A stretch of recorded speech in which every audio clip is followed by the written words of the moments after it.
Shots from the Hip presents Sports History. Here are Jason and Oz. Cut. All right. So let me share my screen today. We're going to stay, even though we spent much of this podcast, the early part of the podcast, talking about playoffs. Inevitably, we have come over to the world of football again. See, like I said, it hovers over all of our North American cultures. Let's talk about this one today. All right. Um, I've sort of titled this thing. I actually like my subtitle better. I've titled this quarter hour, let's say, the importance of the forward pass. But more importantly, we're going to talk about the untold story of that one time that gridiron football was nearly made illegal in the U.S. Yeah, pretty trippy. Well, that's pretty trippy.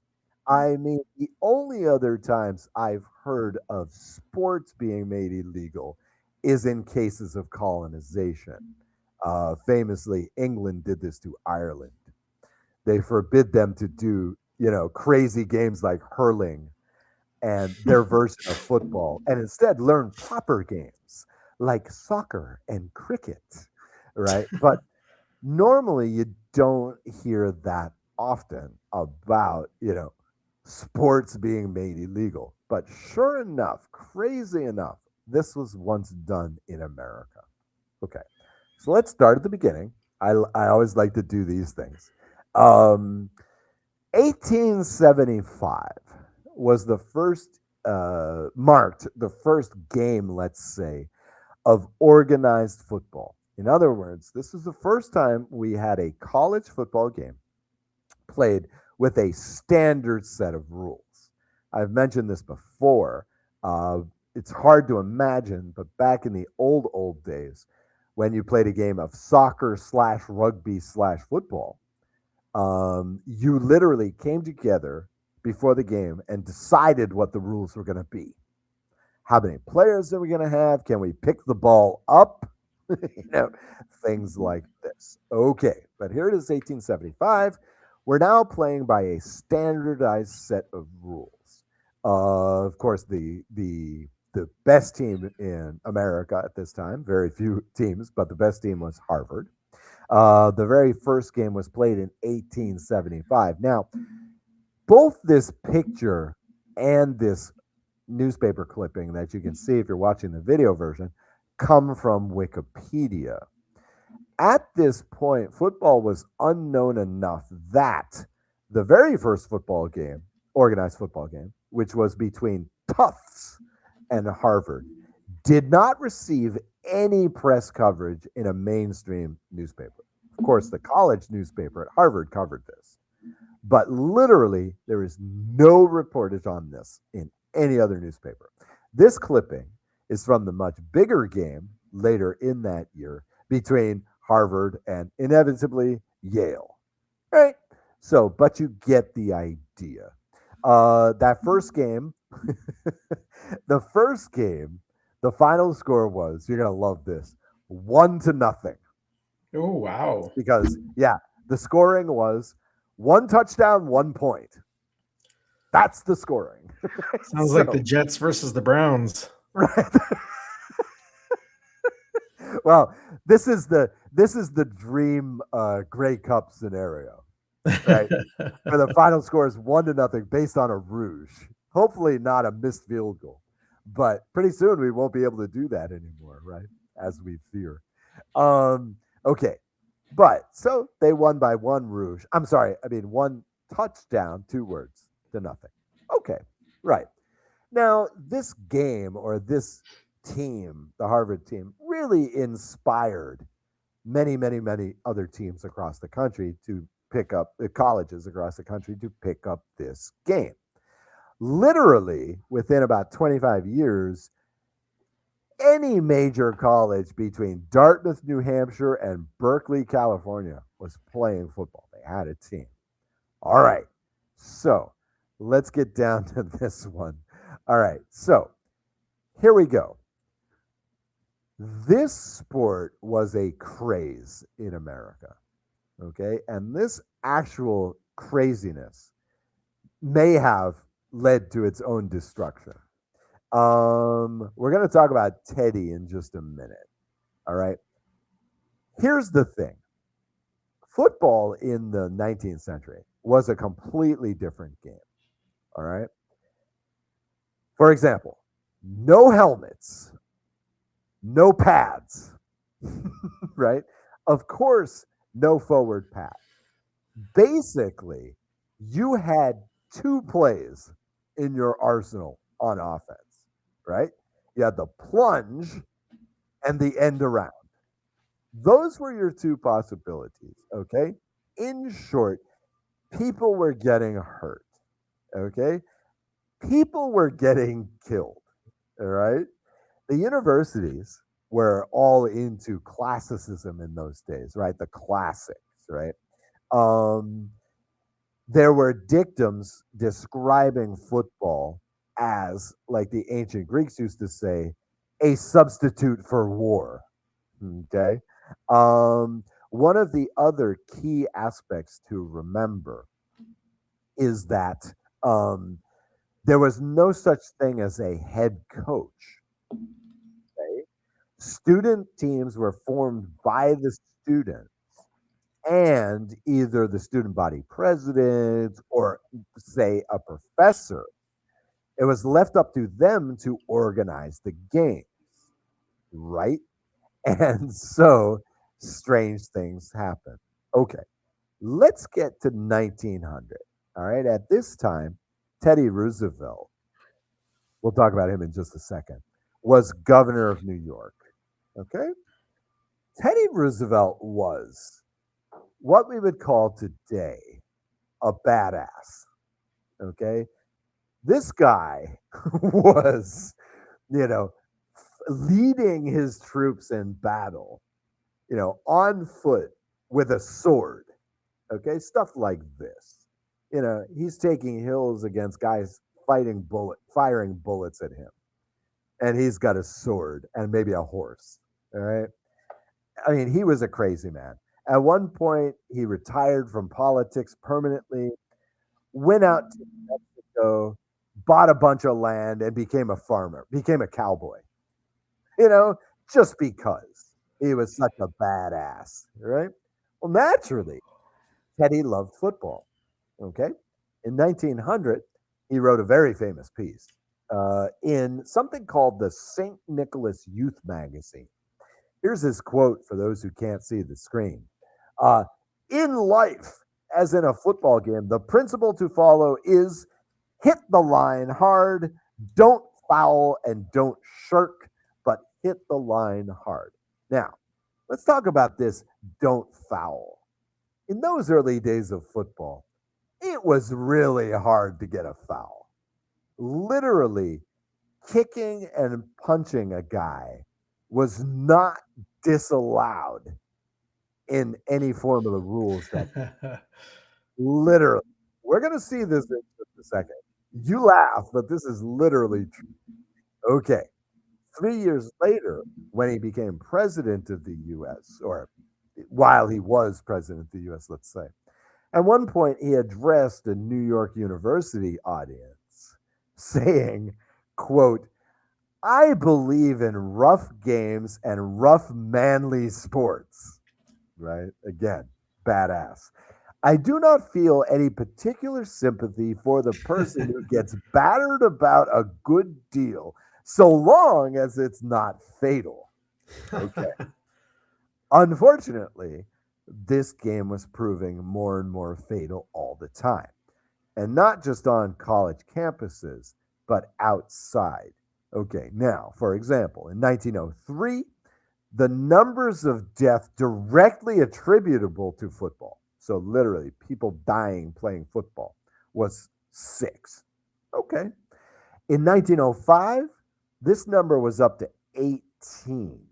And in 1904. In 1905, at least 20 Americans between the ages of 13 and 27, including an 18-year-old girl, were killed playing football. Wow. All right. And again, We're just imitating our college heroes, right? We don't know what we're doing. This is not a game for these people, but something had to be done. Okay, so October, all right? Harvard, not yet playing. They're still in the preseason. Okay, so they're in a scrimmage game, basically, a preseason game. And in his first day practicing with the team, or in his first week practicing with the team, there was a player by the name of Teddy Roosevelt Jr. And here's my death statistics. Teddy Roosevelt Jr. Received an injury. He got, as his father had described, battered about a good deal because, as his coach had told the president a bit earlier in that year, Junior was basically just too small and too slow. And in this scrimmaging early in the autumn, Junior was ultimately cut over the eye while tackling a fellow player and was compelled to withdraw from the campus. This is 19th century English. What he really means to say is he left the field with this eye injury. There was another player in that same scrimmage, Ralph Bradley, who essayed to tackle a man protected by interference and either was kicked in the head or trampled on. Wow. Ultimately, he did not play thanks to a fractured skull. All right. Okay.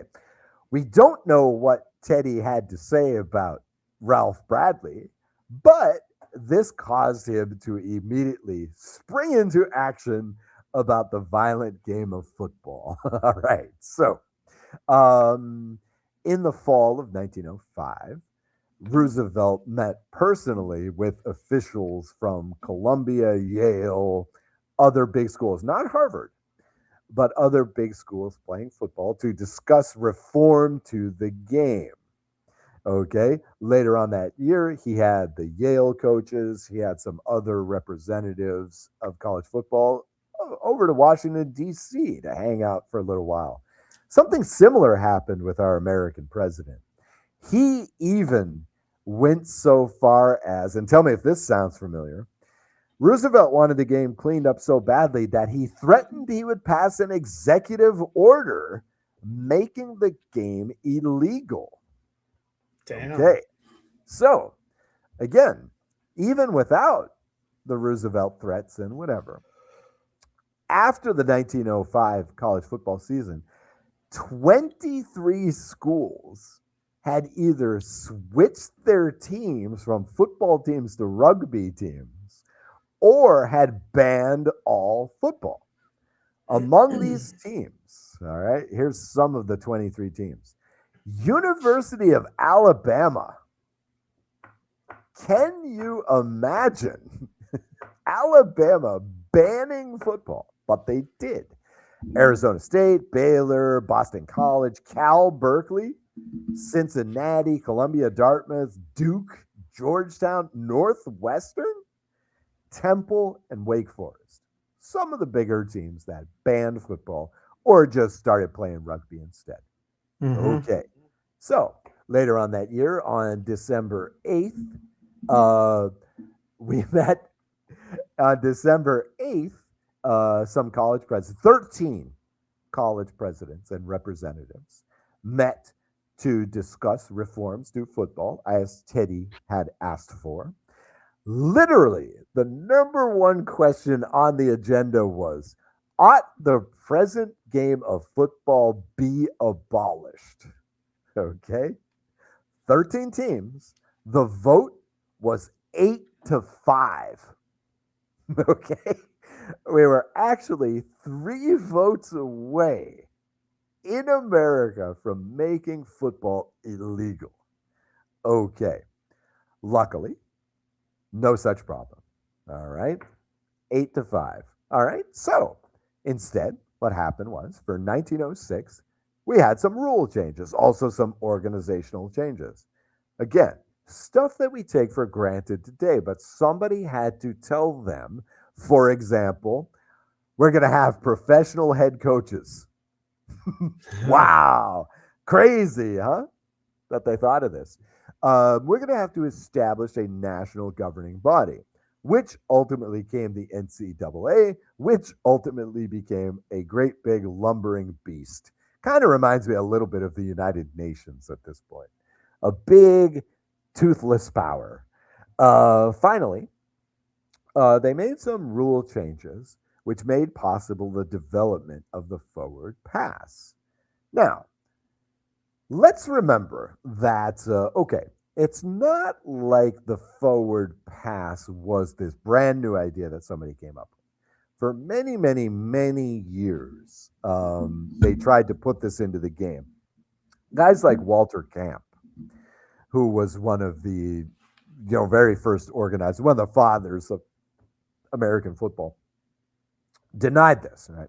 Didn't think we should have this. Apparently, he also believed in manly games and getting battered around a little bit.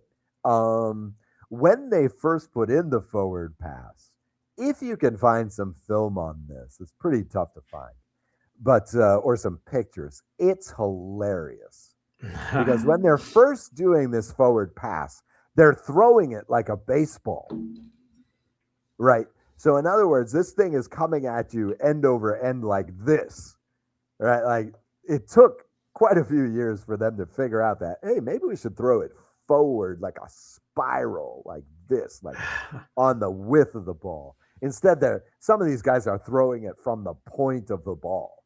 It's like, so the forward pass was not very effective for a long time.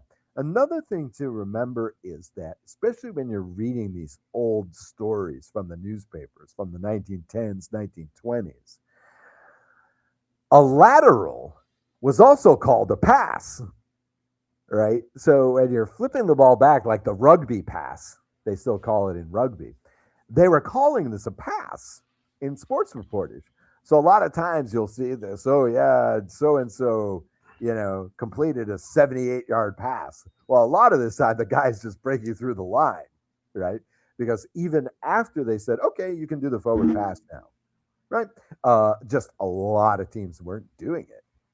They just weren't. Yeah, this wasn't, we hadn't mastered this play yet. It really, really, really took until Sammy Baugh in the 1930s to really master the forward pass. I mean, he was really the first, he was really the innovator in that field. But some of the ruling changes, abolishing the flying wedge, all right? So guys used to be able to go vertical, like legally, without heed to their safety or the player's safety, the other player's safety at all. So they got rid of that.